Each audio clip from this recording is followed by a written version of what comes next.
I had the first Mega Man Zero, DSCX Advent, but they got stolen from my workplace a long time ago. Oh no, that sucks. I haven't had too many of my games stolen over the years. The only time I specifically remember that was like, I remember when I was like really, really young.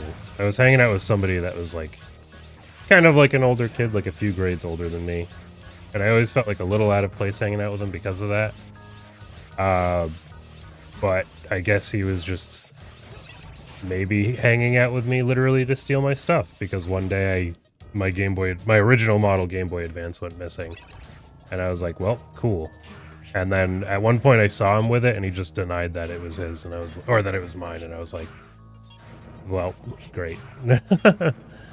I don't care enough to put up a fight, but also I would like my Game Boy Advance back, please. Thankfully the SP came out shortly afterwards, and I ended up just kind of getting one of those anyway. I'm like not super like rock music literate, or I guess you could say music literate in general. When it comes to like, you know, older bands and whatnot that like a lot of video game music takes inspiration from. Some of them more shamelessly than others. Like, what is it, like Earthbound is pretty famous for like having a bunch of really famous samples. Woo, wrong way. A lot of really famous samples and stuff like that and references. I remember it's a song from Zero Two that like sounds like exactly like a Led Zeppelin song, like a famous Led Zeppelin song. Whoop, thank you. Cough Doom soundtrack. Oh yeah. The Doom. I'm not familiar with much of like the Doom OST stuff at all, but I know that that's like a big part of it. Although isn't that one where a lot of them are like almost dangerously close to just actually being the same song? Yeah, I remember I was talking with somebody at one point that was like working on a project of some kind. And I think it was when we were doing like the Yume Nikki fan game project stuff, where like I was like taking some pretty direct inspirations from stuff, and especially because it was just like a silly little like fan game project. I was like, I wanted to like come together and feel pretty original at the end of the day. The person, they were like a little bit hung up on the idea of like, I guess using much inspiration from like anybody's work, like when it came to making what they were making for the project, like whether it's like referencing music or kind of like taking inspiration of like what somebody did for, like if they made like a level in a game, like they didn't want to base it like too heavily off that or something. And I'm like, at first I like kind of understood it because you want to try to be like really original when you're working on stuff, but then I just remember kind of like, I don't know, I had a moment I think that officially just sold me on like it doesn't actually matter that much, to an extent, where like obviously you want it to like look and feel original, not that you want to make something that's like a knockoff of something, but like I watched a video that was talking about like how the Ocarina of Time soundtrack was made, and how like half of that soundtrack is basically just like letting a sample CD play itself with like a little bit of touch-up work to make it sound cooler. And I was like, oh, so like basically the entire soul of the Ocarina of Time soundtrack is this like one sample CD. And it's kind of okay if you do that sort of thing as long as it's within reason. Because it turns out that you can give something your own soul just by knowing what to do with that stuff. And I think it's fair to get hung up on being like way too original, but as long as you're not literally just plagiarizing something, it's just kind of like, it's fine. Taking inspiration from stuff and like making it your own thing is like, has made a lot of cool things. Most cool things, probably. That was a moment for me too. Insanely original game soundtracks, and yeah, no, definitely. Like, and then it's the same thing with stuff like textures and stuff. Like, you'd think that, like, you want to think that you see a game like Ocarina of Time and it was like this handcrafted thing from the ground up. And like, there are some cases where like developers will go out of their way to get like really original with textures and stuff like that. A lot of the times when people are making games and stuff, like they're just using like pre-made asset packs because it's cheaper. It's more convenient, and it's not like you need to make an original grass texture to get your point across. It's fine. Quentin Tarantino once said, I steal from every single movie ever made. I steal from everything. Great artists steal, they don't do homages.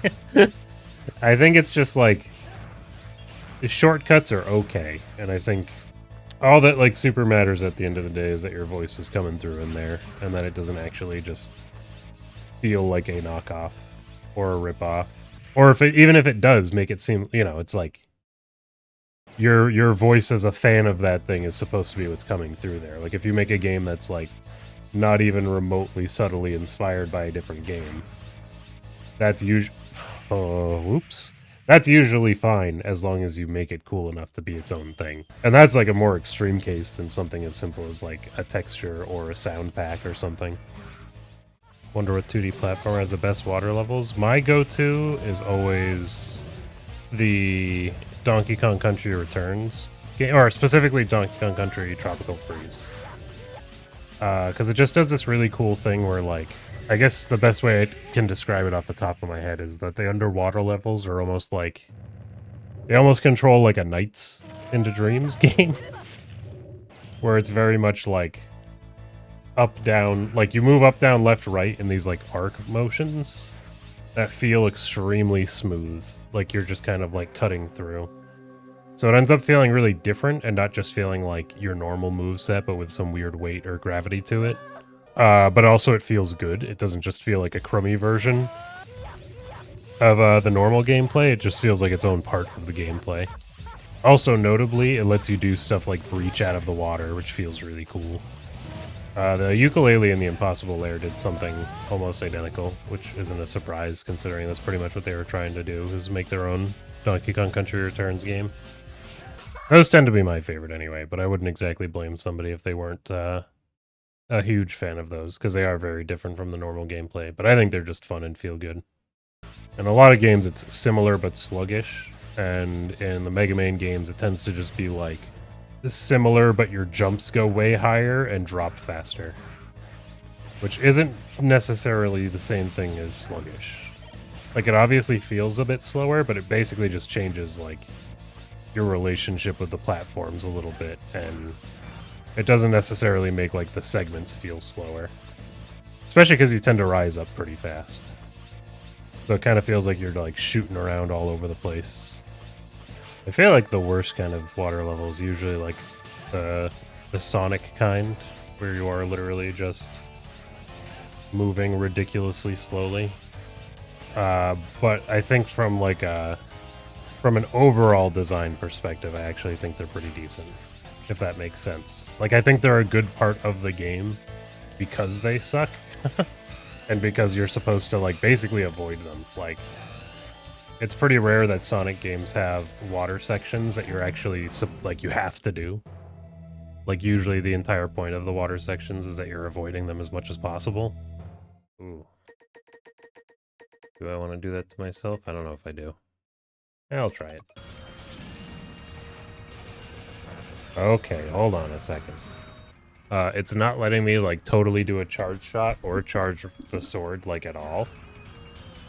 And that doesn't... Or even have more than one slash, so I don't know if that's something that, like, is on purpose. Some games can be a little different and weird with that stuff, where, like, hard mode can either mean the same game but harder, or hard mode can mean they recontextualize the mechanics so much that it might as well not even be the same game. Which, I mean, I guess to some extent all difficulty selections are like that, but there's some games where it's like a lot more intense than others. I remember a while back we were talking about that with Resident Evil 4, because apparently that's like a pretty infamous, like the new Resident Evil 4, the remake. It seems like the harder mode in that is pretty infamous for, like, not because it's hard, but because it, like, basically doesn't even... It's, like, not even an action game anymore. Like, the game flow completely changes because they change so much about how, like, the enemies work and stuff. Which is, like, neat, but also, what if I just wanted the harder action game and not, like, for this entire thing to turn into a stressful stealth game? And in the case of this, I don't want to have to deal with crummy weapons as what makes it hard. Because then it's just cool. My weapons are less fun. Love that. Thankfully, the game is kind enough to give you a checkpoint right before the boss. That's on this mode, too. It's not, like, a normal thing. This is, like... as I instantly, like, lose all my health. This is, like, a special, like, collection of the games that gives you a save assist. Which, like... I kind of just prefer using, because a lot of the times in these games, I'm not really getting stuck on the stages. It's just me getting stuck on the bosses. Because they tend to be a lot more... like, pick up on the pattern in 2 seconds or you die, as opposed to the stages, which I can generally run through pretty smooth. So it's really annoying when you die 2 times, then have to do the stage over again. Not that I don't appreciate, like, the game design of the pressure that puts on you, especially because these levels are bite-sized enough that I can kind of accept, like, whatever, I'll just run through it again. I'll be a little bit more conservative against some challenges in the games. I don't know. At the same time, it's like, it gets to a point where you're just, like, going through the motions. Which I think that mostly bothers me, because I start to, like, turn my brain off a little bit. In the sense that, like, what'll happen is I'll get through the stage over and over again. I'll get to the boss. And it's like, fine the first few times. And then by, like, the third or fourth time, if I'm, like, really stuck on a boss, my brain just turns off autopilot mode going through the stage. And then by the time I'm at the boss again, I have to, like, make sure I'm turning my brain back on. To, like, make sure I'm actually focusing on what's happening. Because sometimes you just, like, if the stage isn't particularly hard, you just, like, go through it at that point. Because you've studied it back and forth even though you didn't want to. And one thing I'll always appreciate the Mega Man franchise for is, like, I guess for lack of a better way to put it, it feels like it's like one of the first games where I, like, actually started to feel out what I was doing a bit more with it. Just because they're games that are just so deliberate with how you have to, like, position yourself and how, like, pixel to pixel your movement is in them. As opposed to, like, a lot of games that I grew up with, especially stuff like Sonic, where you can just kind of, like, you can get through them really fast and cool and stylish, but also something like the ring system means you can just kind of, like, muscle yourself through the games a little bit in a way that Mega Man just, like, does not let you. And I think it's why my love of fighting oh god. I think it's why my love of fighting games came pretty shortly after it. Because that's kind of like the logical extension of, like, that being something that I love in video games now. When I saw the mods, I had to get it for PC. I mean, Steam Deck. Yeah, no, that's totally fair. Yeah, I didn't even consider that these games would have mods. I guess I just assumed that they were ROMs at the end of the day. My motto is that if it's multi-platform, PC. If it's too graphic-intense, console. I think that's fair, for the most part, yeah. I think my thing is, like, basically just whether or not the game feels like it makes sense to be portable or not. Like, one thing that I'm definitely considering for the future is that, I don't play super long RPGs like that often. Like, only very recently did I get into the Final Fantasy series. The fact that I could put the Switch into sleep mode whenever I wanted and just pick the game back up whenever I wanted was such a huge godsend that I, like, almost can't even imagine playing a RPG not on my Switch. Just to be able to, like, pick it up for, like, a half an hour before bed and just, like, play a little bit and then go back to it whenever is, like, how I will always want to play those. I mean, not literally just before bed, but, like, in general, just having that flexibility with it to just chip away at it whenever by just putting it into sleep mode makes something like an RPG something that I would pretty much always want on the Switch as long as it was multi-platform. But yeah, at the end of the day, there's performance matters a lot for whether or not I decide to get a game on PC, because a lot of games will just cap themselves at 30 on Switch, and a lot of the genres that I do care about, I would much, much, much rather at least be running at 60.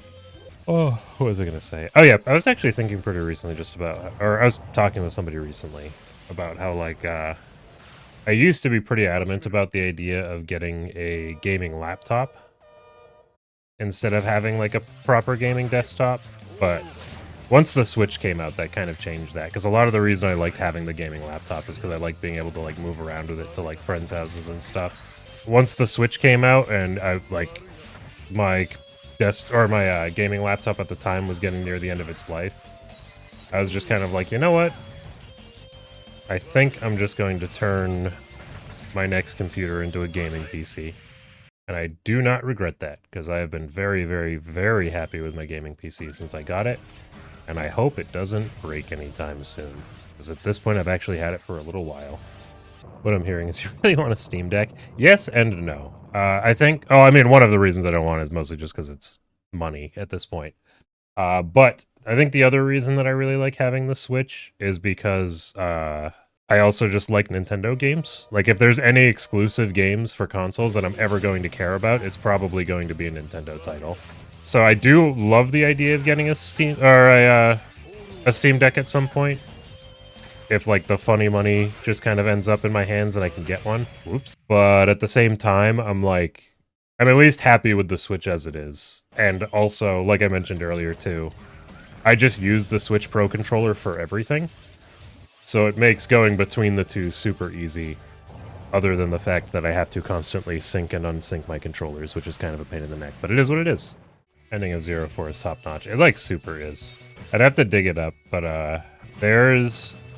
fuck. Is it Game Metal?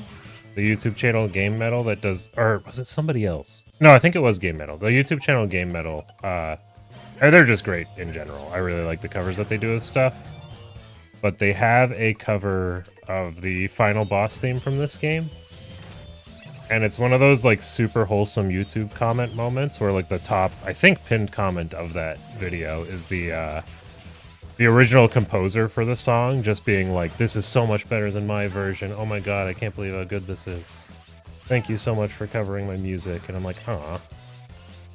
I love seeing that stuff on YouTube. It's rare where you see, like actual composers going out of their way to, like, compliment work like that, but it's always super cute. Or maybe, like, original developers or something being like, hey, I worked on this. Thank you so much for your coverage.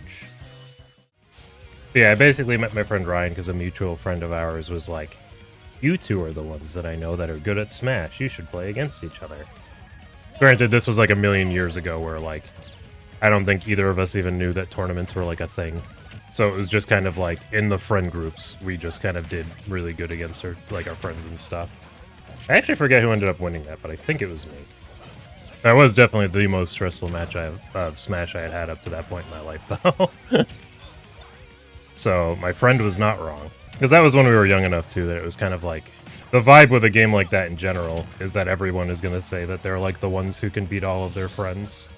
And, like, 9 times out of 10, it didn't mean much to me. And probably also didn't mean much to my friend Ryan. So the fact that we met in that context of just kind of like, oh yeah, sure. It made the match, like, really intense and fun. And close, which is important too. Oh god, it's nowhere near as bad in this game. But, like, I don't know, I'm not the type of person to usually ever get, like, super, like, frustrated at matches in general. And I remember one of the only times that I ever got particularly frustrated in a tournament match was one of the first times I ever faced Cloud in Smash 4. Playing as Pac-Man in Smash 4. Because it was just, like, actually one of the worst matchups I've ever at least been on the receiving end of. And it was one of my first times ever even facing the character in general.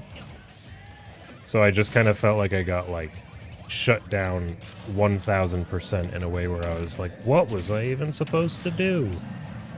And then I felt kind of embarrassed because the person heard me complaining about it, and I didn't mean for it to come off like that. But Cloud's Sword alone, still in this game, but especially in that game because it was even bigger, just completely nullified Pac-Man's fruit. And then because Pac-Man's grab, like, barely worked in that game, it was like... the rock and paper of the rock, paper, scissors of Pac-Man's moveset just got 100% shut down. And I could basically just hope that I got, like, that maybe some of my projectiles happened to sneak in there, or surviving completely off of his, like, super basic moves, which, like, weren't good enough for an entire matchup. I always kind of thought about, like, at least back with my time with Smash 4, when I played as Pac-Man in that game, like, in this game, Pac-Man's just good and common enough that, like, you don't get that same, like, knowledge matchup cheese, at least not quite as much. But in Smash 4, it was, like, basically only me and one other person, so anytime I faced somebody, they were like, yeah, I had no idea what I was doing. And in the big picture, it makes me wonder how much I got away with at tournaments as far as placements and stuff go. At least at the time. It got... In Ultimate, it never felt this cheesy, but in Smash 4, it felt really cheesy sometimes. Is there a character you wish was in Smash? You know, I was thinking the Angry Beavers? No. Basically... I was basically always in the I wish Dante was in Smash crowd, especially with Bayonetta being in the game and showing the potential. of like how weird and different and cool a character can be when they have like a whole arsenal like that and like a combo game and stuff. But Dante sounds like he'd be more interesting because he's also just got a crazy amount of like weapons and stuff that all have already proven themselves to be really cool for fighting games. On account of Dante being in a fighting game. I also pretty much dug the idea of Master Chief as well. Not that I've ever, like, you know, I'm not like the biggest, oh, fuck me. I'm not the biggest Halo person out there, but like, Halo just has a lot of like genuinely interesting guns that could translate pretty well to, like, I don't know. I feel like we have the proof of concept in something like Snake.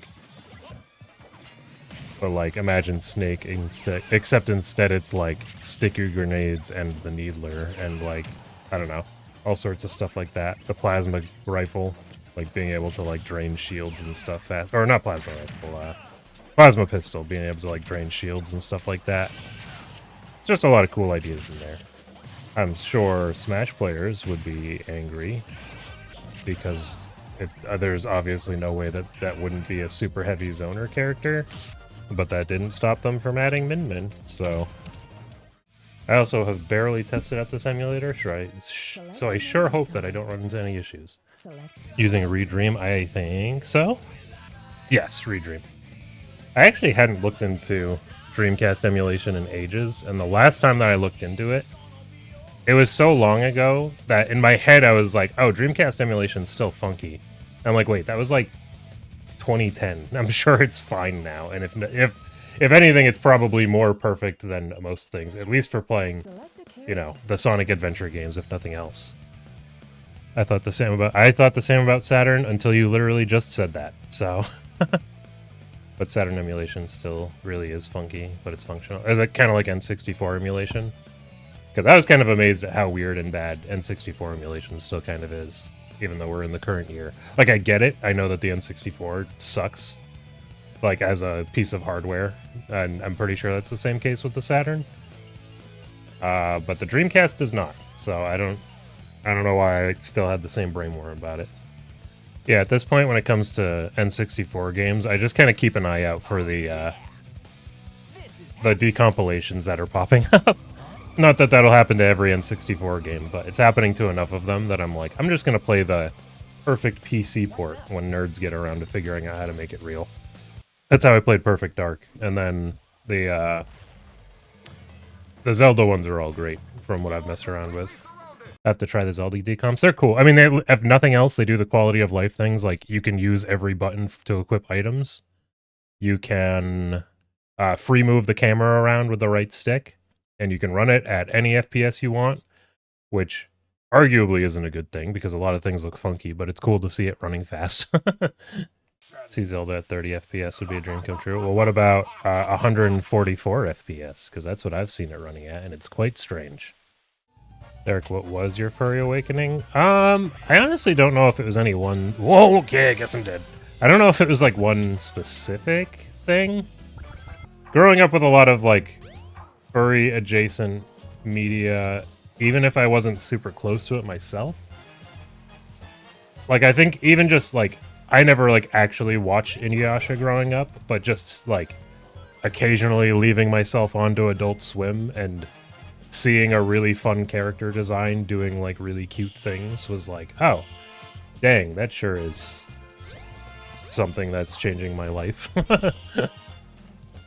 I too like the idea of being a cute animal and doing cute things. Too bad I don't have an ear and tail. Surprisingly, I really don't think Sonic actually had like a huge influence on it. Despite the fact that I grew up with Sonic. And like, I want to say that Sonic was like one of my first few games I ever played, period. Sonic's in a weird in-between where Sonic does like, Sonic characters being animals, I think was its own kind of influential. But the actual like design of Sonic characters is like stylish and cool in like a Y2K kind of way, or like 90s Y2K kind of way, but not in like a furry way to me, if that makes any sense. They didn't really lean into much of like what made furry stuff appealing to me even at a young age, outside of the fact that it was cool seeing a bunch of creative animal designs. I feel like the Disney afternoon type stuff probably would have done me in if I, like, watched them at an older age. I think I watched that kind of stuff young enough that, it's not like it didn't leave an impact on my life, and I didn't, like, think back to them when I thought of, like, what made that stuff appealing to me, but I don't think it, like, sunk in at the time or anything. My persona is literally a celebration of what made me a furry, like a specific character or anything like that. I was named it years before I was actually a furry. It was just oh, that's funny. I mean, that makes enough sense. Like, especially, like, if you're just, like, called an animal enough, eventually you might just want to own it. Or, you know, that's, like, why it starts sounding more fun. You're like, yeah, eagle. Xenopolis is so boring. We have to talk about philosophical Furry Awakening stuff. Yeah, that stage is pretty rough. I wonder what modern cartoons are the awakening for future furries. Yeah, MLP is a pretty perfect example, which obviously is getting less and less influential, so I guess it depends on what exactly you mean by modern. Modern I would define as last 5 years in this case. The 5 years is interesting, because I'm thinking back like 10 years, because yeah, Zootopia is like a super obvious example. Zootopia definitely got like 1 million people into the furry fandom. Beastars I know has been another really big one that's a bit more recent. Fortnite, that's a really good example because they keep having like really good furry character designs. Because holy smokes, Zootopia is getting close to a decade old now. It sure is. I think in general, like, I don't know. It's like the media isn't quite as necessary as it used to be. Just because the internet's so much bigger than it was back in the day. That, like, not that there won't still be those kind of like character awakenings and stuff, but it's like less important that the media is carrying that, if that makes any sense. Oh, another conversation that we totally got sidetracked on earlier. We were talking about like current year furry inspiration. And I think Silver said like VR chat's like a big one. I think just in general, even VTubing is a big one. Like, I bet there's a crazy amount of people that get introduced to the community, either because, whether it's as like deep as like just actually watching a furry VTuber, or even just seeing like, I don't know, a more anime-ish VTuber that's got like the ears and tail and stuff. Probably influential to the, you know, a decent amount of people. Oh yeah, kind of on a note of what I was saying earlier, where I was like very confused about the fact that, like, I didn't understand what ports were or anything like that, and I didn't quite understand like how the Dreamcast played into everything with Sonic Adventure and whatnot. When I was growing up, my friends had the GameCube version, and I had like a burned Dreamcast copy that I was borrowing from a friend of mine. And the Dreamcast version of Sonic Adventure 2 doesn't have like the different color Chow. At least normally, you have to do some like pretty backwards things to get them. Whoa. Or no, I think it's like there's some like there's a few special colored Chow, but for the most part, none of them were in the original version of the game. And like the entire like black market thing wasn't. And I just remember like being not like frustrated, but just confused because I'd be like, how the heck did you unlock the black market? I don't have that. I just want like a different color Chow. He's like, I don't know. I didn't do anything to unlock it. And I'm like, well, you had to have done something. But no, it was just a completely different version of the game, and my less than 10-year-old brain couldn't wrap itself around that for some reason. I first got Sonic Adventure for Christmas one year, which honestly, that year was great. I'm pretty sure I asked for Sonic Adventure and the SpongeBob movie game, and I think one other game that I liked a lot. And they were just like all really solid games to get for Christmas one year. That was a good year. But the first time I ever played Sonic Adventure 2 was actually because a friend of mine had a Dreamcast. And then a different friend of mine had like a turbo nerd of a dad that got me a burned copy of Sonic Adventure 2 because that was very easy to do with the Dreamcast. And yeah, no, that's just how I played it for a long time. Or I was playing Adventure 2 Battle over a friend's house of mine that had a GameCube. My Dreamcast was used and died after 2 days, but those 2 days were glorious. That sucks. I remember my friend actually let me borrow his Dreamcast for a long time, so I ended up having like a good amount of time to play Sonic Adventure 2 on my own. But then he was one of my first friends that I ever had growing up that like moved away at a pretty young age. So then I ended up giving it back to him then, but like I was a lot more like emotional over the fact that he was moving away. Where I was like, I mean, I'll give it back obviously, but where? getting a GameCube and playing Sonic Adventure 2 for the first time, or 2 Battle for the first time, was like an emotional experience after that, because I was like, "Wah, I miss him." That would have been your best friend, Derek. Oh, would you have let me borrow your Dreamcast so I could play a burned copy of Sonic Adventure 2? Fuck. God, I was like obsessed with Chow growing up. If you ever need any Chow breeding tips, you know where to find them. Me and a friend of mine, like, just kind of went in really deep with it, which was like a mix of, like, he had the GameCube version. I think we both had Sonic Advance, and it was just at the time where it was like really fun to just like sit with that kind of stuff. So we would do things like, you know, plan out an entire like Chow that we wanted to set up, whether it was like making sure we had all the right colors to breed the exact kind of Chow we wanted, getting all the right animals and stuff, and then we would just leave the game on in the background. Like I'd hang out at his house for like a couple days straight, and for like a third of that time it would just be on, like, whether it was while we were doing other stuff or overnight, just so the Chows could like get older and whatnot. Sample CDs are neat. I think one thing I honestly love about sample CDs and stuff like that is just that, like, as I listened to a lot of video game music growing up, it was like, at first it was really weird to hear like reused samples and stuff like that, but eventually I just thought it was neat. I was like, oh, I recognize that one. And one of the weirder cool moments I can think of with that kind of thing is what is it? There's a song from Dead or Alive and a song from the anime, is it Air Gear, I think it's called? Whatever one Hideki Naganuma worked on. And there's 2 songs that use the same sample, and named the song after the sample, but they both named it completely different things. Where I think one of them is, the Dead or Alive one is It's to Show, and the Air Gear one is like Mr. Shine. And it's like, did you guys like write songs completely differently by misinterpreting what the sample was actually saying? Because if that's the case, that's actually kind of neat. I mentioned earlier that I originally actually bought like the original PC port of this game, which, so like it was like a box with like a physical disc and everything. I also went out of my way to buy the physical soundtrack CD for this game, which I think I still have the CDs themselves, but I definitely don't have like the case and all that fun stuff anymore, just like with the game. And I remember being slightly like confused and disappointed because the soundtrack was awesome, but it didn't actually have everything in it. Like, it didn't have every single song from the game. There was a couple that would still be getting like stuck in my head that I'd be like, man, thought I bought the soundtrack. Where's the entire soundtrack? And that was the first ever time that I decided to snoop around the files for a game, because I realized when I had the version for PC that I could like look around everything in the game. The fact that I was able to find all of the game soundtrack and like actually put it all together in one place was like, oh shit. I felt like I like broke the rules or something. Like, man, I thought I had the soundtrack, but I guess I have it now. Was NieR Automata your first NieR game, or how'd you get into the franchise? So, my friend Josh, or Clown, baby clown that comes in sometimes, he found out about the game like a super duper long time ago. If I remember the story correctly, I'm pretty sure that he was watching a YouTuber that he just like trusted the opinions of back in the day.